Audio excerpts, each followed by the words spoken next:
final video recording for the Canestraro document reading. This is going to be 3 pages long. It's Canestraro interview of CS15, CS16, CS22, and CS23. And I will make myself disappear so you can read the whole thing in earnest with me together. May of 2018, I interviewed a former FBI special agent whose identity is known to me and herein referred to as CS15. CS15 told me that they stated that he began his employment with the FBI in the 1980s.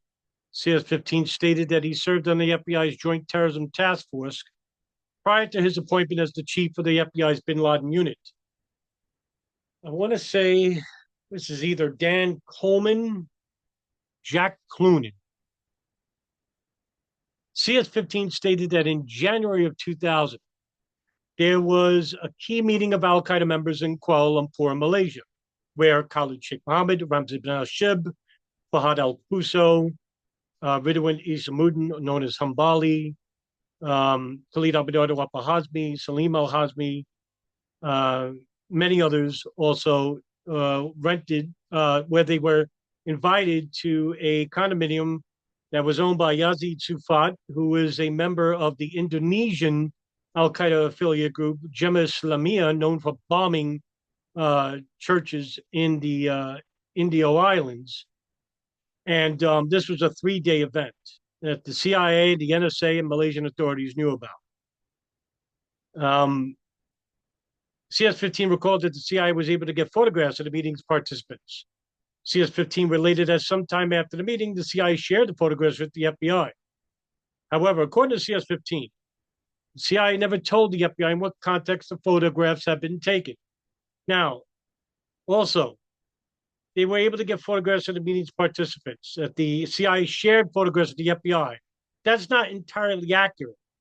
When were the photographs shared with the FBI? June 15th, June 11th meeting, where the CIA sent an FBI analyst, an FBI agent, Maggie Gillespie, with the CIA analyst, and Clark Shannon. And then there was another meeting, a follow-up meeting in July, where they went down to Washington, D.C. again, and it was Clark Shannon who showed them the photographs of Khalid al-Hazmi. Now, they told the FBI their names, unlike the first meeting, but they didn't tell them anything. It was the FBI basically saying, hey, do you know who these people are? Maggie Gillespie. And of course, the FBI didn't know. Clark Shannon actually tells Steve Bongard, Dina Corsi, and others who were at the meeting who these two men were. But in the context, that was left out. They didn't tell them that they were already inside the United States, that they had dual U.S. visas, and that they were seen with the alleged planner of the Cole bombing, Taufik bin Attash, also known as Khalid. A lot of this was intentionally withheld from the FBI, and that came under closed-door testimony from Clark Shannon himself, who said that I was given no authorization to share information with the FBI. And that was from the DCI, George Tenet. However, according to CS15, the CIA never told the FBI in what context photographs had been taken. Said the CIA merely showed FBI officials the photos and asked if they knew the identities of the individuals in the photos. In other words, the CIA was fishing the FBI here to see if they knew. CS15 recalled that the CIA was not able to conduct any electronic surveillance of the meeting. CS15 recalled that the CIA never provided subscriber information to the FBI of the phone number in Yemen used as an Al-Qaeda messaging center. And the NSA had known about this number since 1996. And that comes from the NSA's intercepts or monitoring of Al-Qaeda satellite phones that were bought by Khalid Fawaz, who then took the phones from New York to Virginia to Afghanistan, to Bora, and give it to bin Laden. The NSA decrypted the phones And that's how they found out about the number in Yemen. CS15 relayed that the former head of the CIA's bin Laden issue station prevented the FBI from seeking key information related to the 9/11 attacks. Richard Blee. During February of 2018, I interviewed a former senior FBI official whose identity is known to me and is herein referred to as CS16. CS16 stated that leads developed by the FBI connected Nawaf al-Hazmi and Khalid Ahmadar to Ahmed al-Hada, the owner of the Yemen hub, the owner of the house in Sana'a, Yemen, which was the worldwide global communications network for Al-Qaeda. CS16 stated that al-Midar was the son-in-law of al-Hada. CS16 recalled that al-Hada was connected to the 1998 East Africa bombings by FBI special agents assigned to the New York field office. CS16 stated FNU al-Ohali, first name unknown, but the name is Muhammad al-Ohali, provided significant information to the FBI regarding the 1998 bombings. CS16 recalled that the FBI obtained a telephone number for al-Hada during the course of the East Africa bombing investigation. Again, unbeknownst to the FBI, the NSA and CIA already had this information.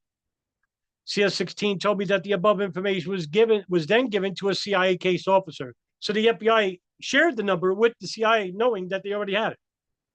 According to CS16, the case officer passed the number to the National Security Agency, who, the CIA knew that the NSA had that number too, who then exploited the information to obtain significant information about al-Qaeda's operations.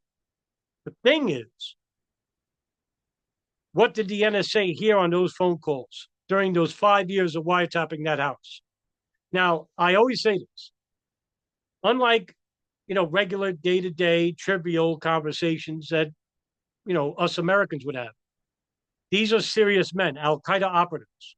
They're not talking about the Yankees, and they're not talking about the Price is Right. They're talking about operations, money laundering, things of this nature. So did the NSA hoard the information? Did they read the information? Specific information about certain things, certain operations? I don't know. Can't tell you because I don't know what they had or didn't have. CS16 said that the FBI New York field office in New York City was not told about the presence of al-Hazmi al-Midar in the United States until August 26, 2001, which was 2 weeks prior to 9/11 attacks. CS16 stated that the CIA withheld the information that the two hijackers had entered the country since the year 2000 from the FBI on orders from two CIA employees, Richard Blee and Tom Wilshire. Richard Blee being the chief of station of the bin Laden issue station, and Tom Wilshire, the deputy director of the bin Laden issue station. CS16 stated it was in his opinion that the information was withheld as the CIA was attempting to recruit al-Hazmi and al-Midar as intelligence sources while they were inside the United States. During the spring of 2021, I interviewed a confidential source. The identity of the source is known to me as herein known as CS22. CS22 is a former FBI special agent with extensive experience in terrorism and counterintelligence matters. CS22 told me the following. The 9/11 attacks, it became impossible for the FBI to unilaterally conduct a terrorism or counterintelligence investigation without the tacit approval of the CIA. CS22 further related that officers of the local CIA domestic station located in his office of assignment would frequently sit in the command centers of the local FBI field offices while FBI agents conducted operations related to counterterrorism to monitor FBI activities. Why were there CIA officers sitting in command centers of local FBI field offices? Why? Well, I would happen to think that the CIA wanted to get as much information from the FBI as possible regarding this matter. Why? Because they don't want the FBI to know that the CIA was running an illegal operation with Saudi intelligence, monitoring Khalid al-Midar and Nawaf al-Hazmi, who were known to them as al-Qaeda and known to them in meeting with the alleged planner of the Cole bombing, where there could be a connection and the FBI would basically arrest those involved. And also, the people involved with the CIA's operation, they would also be in trouble. CS22 told me that he became aware of an investigation conducted by a private individual into the activities of a former FBI informant, whom I later determined through the investigation to be Abdus Sheikh. CS22 told me that the investigation by the private individual was conducted sometime after the 9/11 attacks. I checked open source information and learned that Sheikh was employed by the FBI as a confidential source concerning terrorism matters prior to 9/11. CS22 related to me that the post 9/11 investigation into Sheikh's activities showed that he was receiving funds from the Saudi Arabian government while he was serving as an informant for the FBI. So there you have it. As I related the story months prior, when it came out through the Florida Bulldog, that Abdul Sadr Sheikh indeed knew Khalid al-Mihdhar and Nawaf Mahazmi and knew what they were there for. Didn't tell the FBI. And that he was being paid by the Saudi Arabian government. CS22 further stated that the investigation also indicated that prominent Saudi citizens would stay at Sheikh's boarding house while visiting California. CS22 told me that the investigation revealed that the Saudi Arabian government was using Sheikh to monitor the activities of its citizens while they were abroad. A review of open source documents that conducted by your declarant shows that Nawaf al-Hazmi and Khalid al-Mihdhar rented a room from Sheikh during the spring of the year 2000. During June of 2020, now they look, think of it like this, right? You have the Saudi Arabian government with key individuals in key areas like Omar al-Bayoumi, Fahad al-Tamari at the mosque, Omar al-Bayoumi with Khalid al-Mihdhar and Nawaf al-Hazmi, Abdul Sadr Sheikh with Khalid al-Mihdhar and Nawaf al-Hazmi and Hani Hanjour, monitoring them closely, giving them logistical and financial support. Now, does this mean that the Saudi Arabian government had intimate knowledge about the 9/11 attacks? I can't go there, but man, I would say yes. Yes. CS23 is familiar with the FBI investigations into 9/11 attacks. CS23 stated that the FBI conducted a counterintelligence investigation into the activities of Omar al-Bayoumi prior to 9/11, as FBI officials in the San Diego field office suspected that he was operating as an intelligence officer. CS23 told me that as a matter of routine, FBI officials contacted CIA headquarters for indices checks on Omar al-Bayoumi to support their investigation. CS23 told me that CIA officials responded to the San Diego field office and reported that the CIA had no files on al-Bayoumi. CS23 told me that the above represented a falsehood. CS23 stated that the CIA maintained operational files on Omar al-Bayoumi. And this is the big revelation in the Canestraro documents that's not revealed anywhere else. And this goes back to the 90s. Why did the CIA have operational files on Omar al-Bayoumi dating back to the mid-1990s? Why indeed? CS23 explained to me that operational files are those files related to an intelligence operation conducted by a given agency. CS23 further explained that he was aware of a CIA paper trail concerning al-Bayoumi. CS23 told me that information concerning al-Bayoumi was never passed to the FBI. I wonder why. What are they hiding? CS23 told me that al-Bayoumi was an intelligence officer and is an employee of the Saudi government. CS23 stated that Omar al-Bayoumi was directed to attempt to recruit Nawaf al-Hazmi and Khalid al-Mihdhar as intelligence sources while they were in San Diego. But the problem was Nawaf al-Hazmi didn't trust Omar al-Bayoumi, thought he was a spy, even told Abdul Sadr Sheikh that he thought Omar al-Bayoumi was a spy. So even if al-Bayoumi wanted to recruit them, he was going to fail because they didn't trust him. CS23 stated al-Bayoumi was instructed to recruit the two hijackers at the Saudi consulate in Los Angeles by Fahad al-Tamari, right? CS23 told me that there are witnesses to the meeting at the Saudi consulate between the two men. And one of them is Qaisam bin Dan.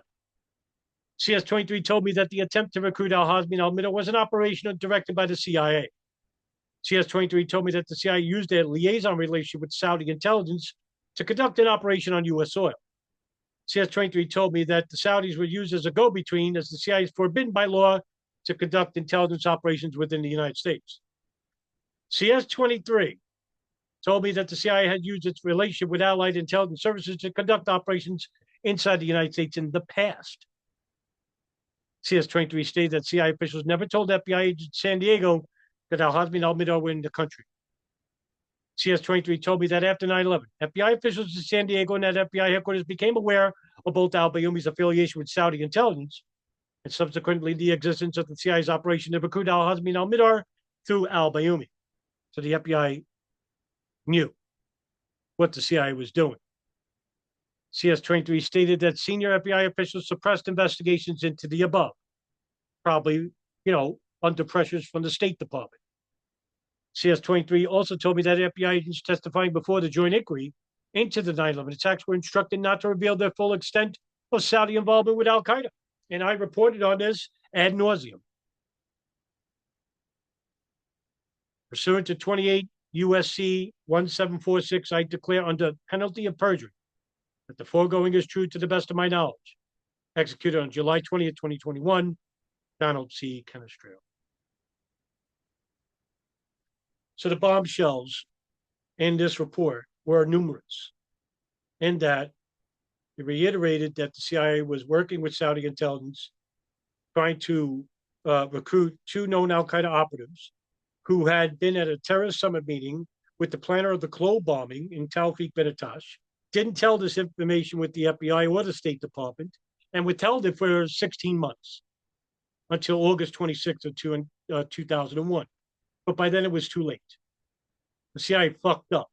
Saudi intelligence probably at that point had intimate knowledge about the 9/11 attacks, but didn't want to tell anybody. Why? Because it benefited them too, not just Israel. So that's the end of the Canestraro document reading series. And thank you very much for tuning in. And I'll see you next video. Take care, everybody.